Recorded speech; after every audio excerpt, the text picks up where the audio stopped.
Hello, and welcome to an unrehearsed, unscripted Victory Leadership podcast. My name is Earl Airy, and today we'll talk about leadership. How do you define it? What is it, and what it is not?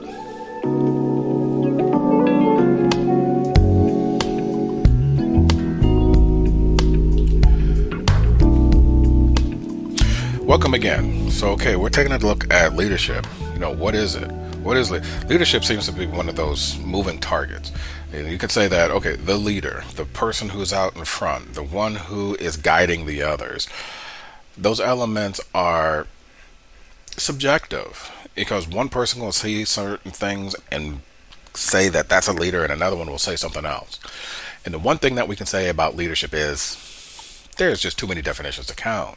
It is elusive. It changes with the times, it changes with the people, it changes with the cultural background that embraces it, the levels of the organization. Is it tall? Is it short? All these different elements that contribute. However, one recognized influencer on leadership, Jonathan Maxwell, mentions that leadership is about influence. He's an influencer. He obviously that leads people to listen to what he has to say. And leadership comes out in so many different forms. And so while we can say at the very basics it's about influence, and that's even if you agree with that, you may say that's part of it. Maybe that's not all of it. And some will say, yeah, that's all of it. But all of the different elements that contribute to building up the bulk of it, that may be the framework where we start. But when we start to put the rest of the components together, then what does that look like? So here we take a look at what some of those things could potentially be. And I'm not going to say that influence is the end-all be-all of what leadership is about. I do believe it is a big, huge part of it. And how you carry it out can really make a difference. So we can take a look at an example of what leadership, what it is. And even this is subjective. We could say that it is the process of influencing others towards achieving shared goals through vision, motivation, communications, ethical practice, and relational engagement. Even these elements here are subjective as to what leadership is. Some may think that it's not necessarily about relational engagement. They're here to do a job, you can pay them, they do it, you go home. And in those cases, there's not much of an engagement. However, is that the best way forward? Just because you can actually provide movement doesn't necessarily mean that there is progress.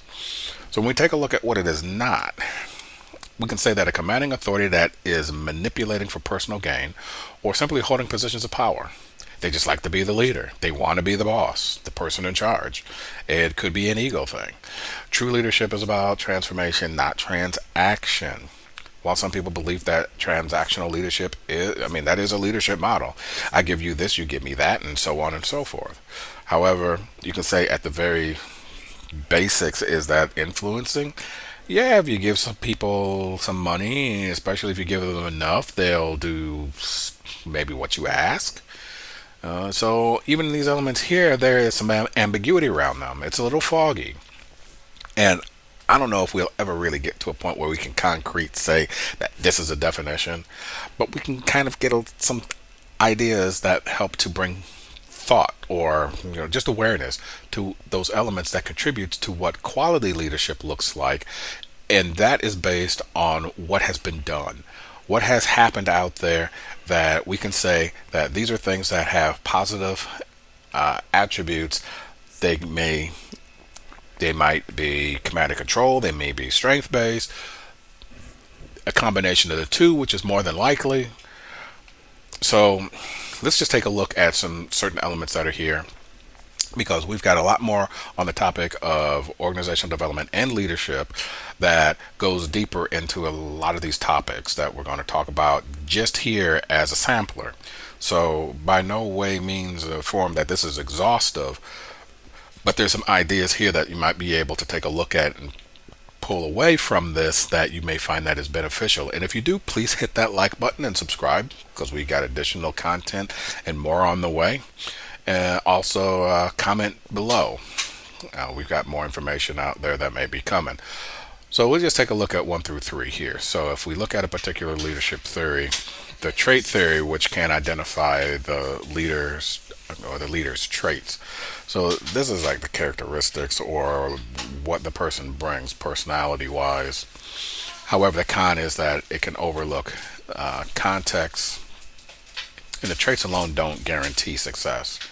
So just because somebody appears to be brilliant doesn't necessarily mean they're going to drive the situation through to success. There's a lot of different elements that go along with that.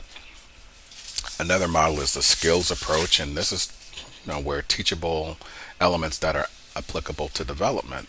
Now that's great. However, if there is a lack of clarity on what that might be, then how can you transform that into performance?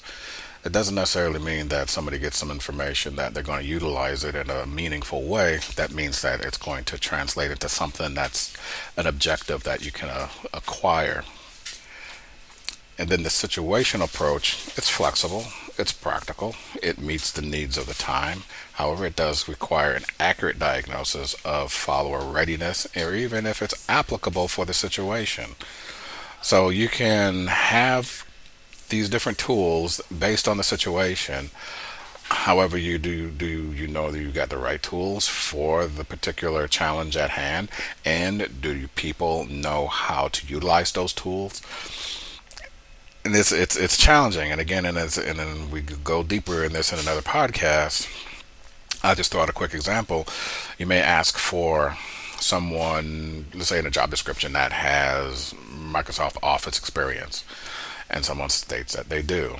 And when you come to discover they only know about 20% of what the Office suite, how to utilize it, are they really, is that enough?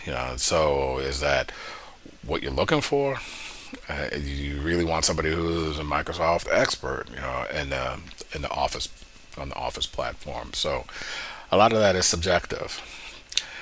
So being very precise in what you're looking for in those ways can help to clarify that, help remove some ambiguity.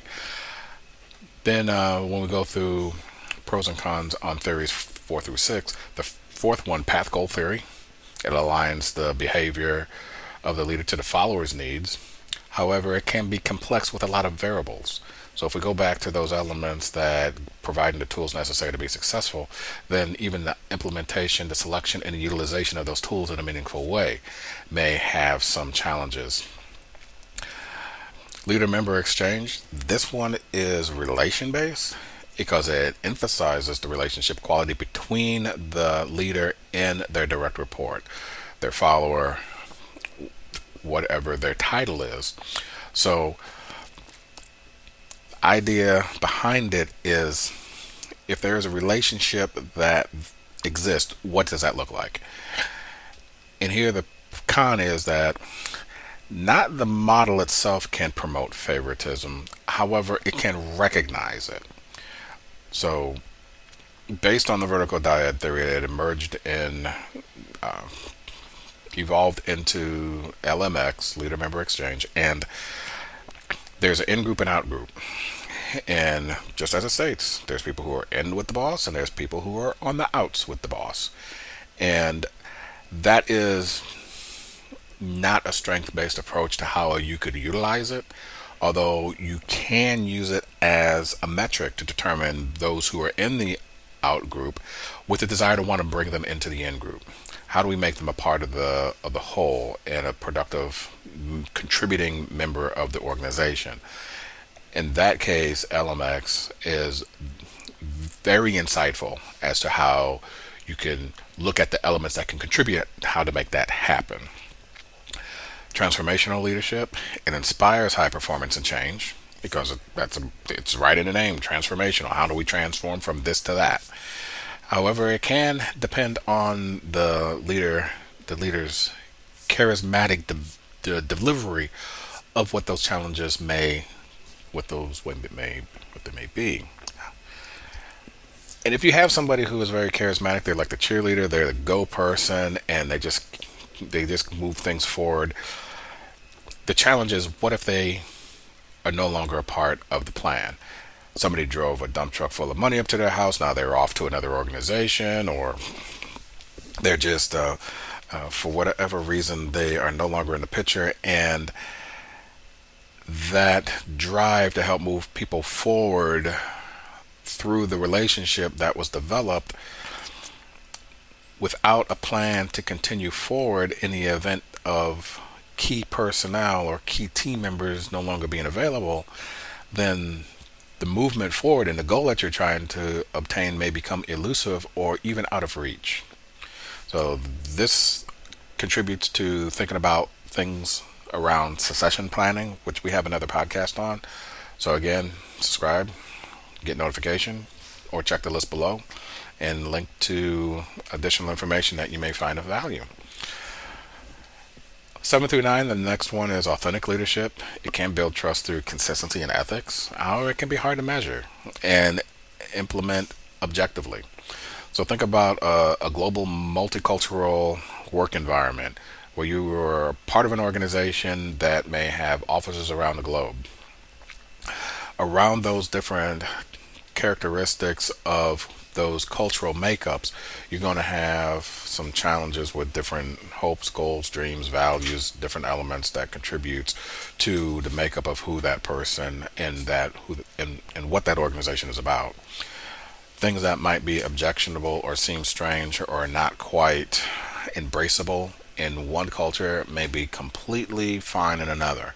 So how do you reconcile those differences across those geological boundaries, across those different people groups, so that they can work together in a uniform way? And that's where we start to get into cultural intelligence. Cultural intelligence will look at it maybe from more of a global position or a global scale, but you can also bring it down to subcultures and the differences that you may find there, and how do you align those elements to work in a productive manner moving forward with a clear objective of where you want to go, where you want to be as a leader and as an organization. Servant leadership. I love servant leadership. It does encourage or promotes humility and service. However, there can be a lack of clarity, on some of the accountability and the performance elements. So as a leader, I want to serve my people by getting them the tools necessary to be successful at what we're asking them to do. However, I do have to have some metrics in place to make certain that the objectives that we need are being met, that the performance is acceptable, and that people are accountable for what they're going to do. I gave you the tools. Now you have to utilize them in a meaningful way to reach objectives. There can be a little bit of ambiguity around that, or maybe there may not be as depth. It may lack depth of planning. So having a better understanding of how does this service translates into meeting the objectives that are necessary, not only by providing them with the resources, but also that they're utilizing them in a meaningful way. Adaptive leadership prepares organizations for change. How do we adapt? How do we move from where we're at to where we need to go? What are those elements that contribute to it? And just as I'm kind of rambling here, you can say that it is vague and in action and difficult to train. So when you're an organization that's adaptable, what does that actually mean? How do you define your adaptability?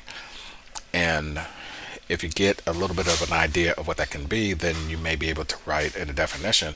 However, if you're looking at things that revolve around change management, then these elements are going to be in flux. And you just try to be as a reasonable number of steps ahead of the change so that you can start to bring things into availability for your people so that they can move the change forward. Pros and cons on 10 through 12. Inclusive leadership. It strengthens engagement across diverse teams. It can definitely do that, but it does require deep commitment and structural support. So what are those things that make us different? I like to say we look for those things that we share in common so we can celebrate those things that make us unique.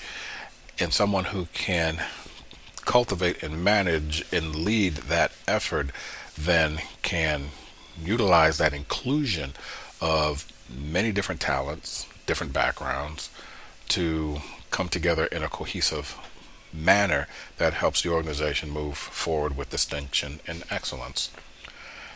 The leadership ethics, so the pros is that it grounds leadership in moral responsibility. Ethics is a gray matter. It is definitely something that is subjective to those who are carrying it out. So someone may say that, well, this is how we operate here when we do this, and that's perfectly fine. But when you go someplace else, it's morally reprehensible. So ethics is pretty much a framework. And it's a framework that helps to justify the actions and moving forward around a particular set of circumstances. And we do have a little bit deeper of a look into what ethics in another podcast. So again, you may want to check that out. And then followership. While this isn't leadership, it really lacks it's just due. What does it mean to be a good follower? Pros around followership is that it recognizes a shared responsibility in leadership processes. Now, what does that mean? A leader cannot be a leader without some followers.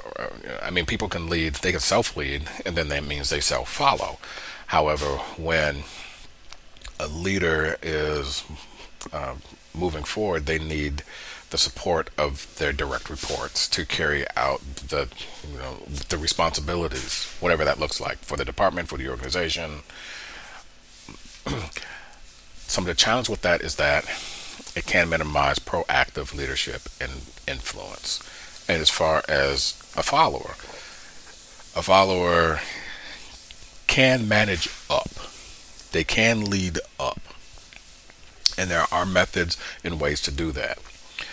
So some of these challenges can just be elusive. But we can take a look at some elements that can contribute towards how this can be carried out in a strength-based approach in a meaningful way. So here are 10 potential ways to influence others. What I recommend is that I'm just going to kind of go through these rapid fire and just suggest that you pause and either on screenshot this or take a look at them. But leading by example, building trust and credibility, using emotional intelligence. We got some more on that coming up. Communicating clearly. It's a foundational method in the way we get information from one to another, so we want to communicate clearly. And also appear to shared values and goals.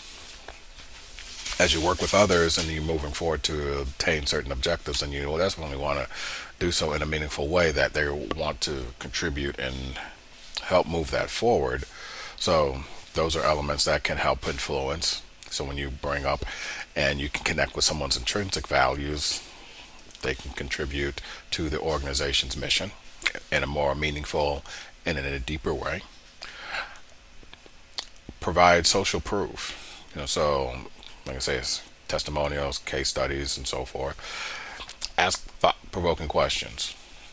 Elements that help to create ideas and thoughts around something that may not have been discovered or otherwise overlooked. Give constructive feedback. Feedback is supposed to be a gift. A lot of times it's not delivered as such, because we might see that there's a challenge to overcome and this is how we're going to fix it. However, the idea is that we are asking someone to help us to create an opportunity for advancement, for enrichment, what are those elements that contributes to the growth of the whole. And then show genuine interest and empathy. I keep thinking about Maya Angelou when she says, people don't care how much you know until they know how much you care. So when you can take things from a more of a perspective of curiosity versus being judgmental, which is a Walt Whitman saying, then it can help to bring things to the surface and things emerge in a way that is a lot more engaging and powerful than they would be otherwise, because you've created that element of psychological safety that can bring out the best in others. And then offer incentives and highlight the benefits. Now, if somebody goes above and beyond, then however you choose to recognize them, or however they like to be recognized, and that's another thing. It's just, if you're not exactly sure what that is, ask them. How do you want to be recognized? What is it that gets you excited?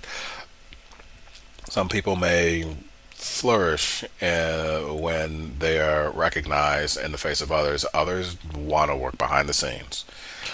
So when you really want to try to get an understanding of what motivates them and what moves them forward, what potentially can get them excited about the project, don't try to come up with it by osmosis. Just ask them.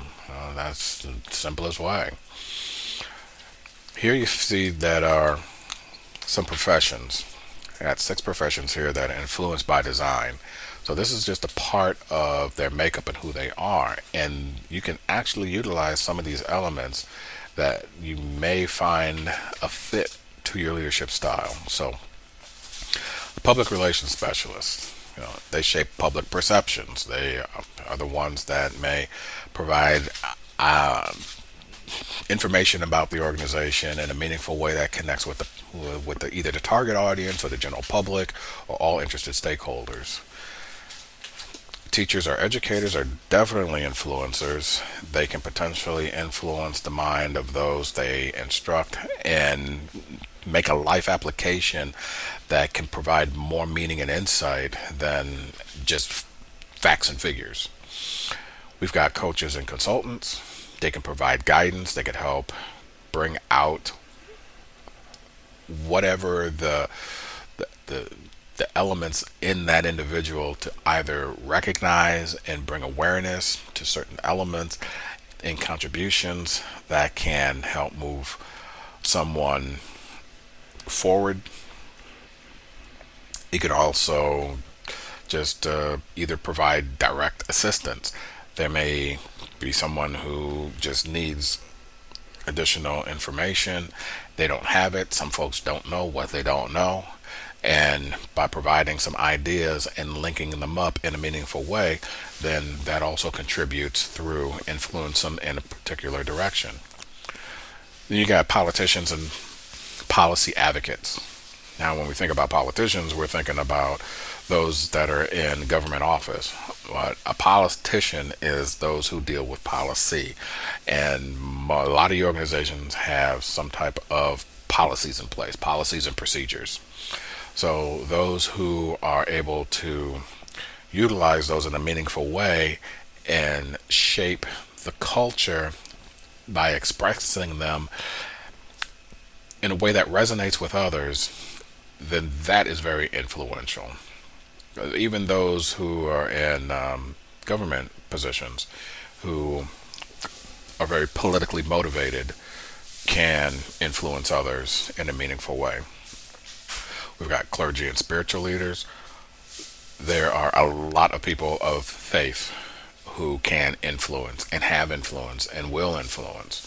And so that type of behavior can manifest itself in so many different ways, and it's influence, and it's huge, largely relational. It's huge in relationship. And then you got sales and marketing professionals. I mean, they're trying to persuade you to buy their goods and or services. So when you're going to part with your hard-earned dollars, they are influencing you. It's like there's a particular choice that you make. There was something that influenced you. Either it was the product packaging, the color of it, the font of the letters, the face on the box, the cartoon character that makes you laugh. Whatever those elements are, they're there to help draw you to the product. And you can utilize sales and marketing like tactics in leadership. All of these elements here across all of these different professions can be utilized by leaders in a way that helps to create a connection, influencing people in towards a direction or towards a goal. Shared goals are great. because then people have a greater understanding of how it connects to them intrinsically. However, when you can share and state the why, then that too can be compelling and move people to move in a meaningful direction. So this podcast is a little bit deeper than normal, a little bit longer than normal, because it is such a foundational topic, especially around with what we do at Victory Leadership. So in summary, leadership, it's the art of influencing others towards a common goal through vision, communications, ethical behavior, and relational engagement. Not merely a position for holding authority, but actively guiding, empowering, and serving others. Various leadership theories will offer unique perspectives, from the trait theory that focuses on innate qualities to the servant and transformational leaders with the emphasis on ethical influence and an inspiring change. While this approach has strengths in its adaptability, skill development, or inclusiveness, they also present limitations like complexity or context dependence. Ultimately, effective leadership balances emotional intelligence, clear values, and an understanding of team dynamics to build trust, drive performance, and to cultivate a positive and lasting impact. So as I said, that's just not the end all be all of it. There's so many things and so many ways that people will define this and what it means to them. Share in the comments. So we're going to lead, influence others towards greatness. And don't forget about yourself. So self-care is not selfish, especially when it does not interfere with the other's ability to do the same. So I want to thank you for spending some time with me, and I hope you have a great afternoon, a restful evening, and a peaceful good night.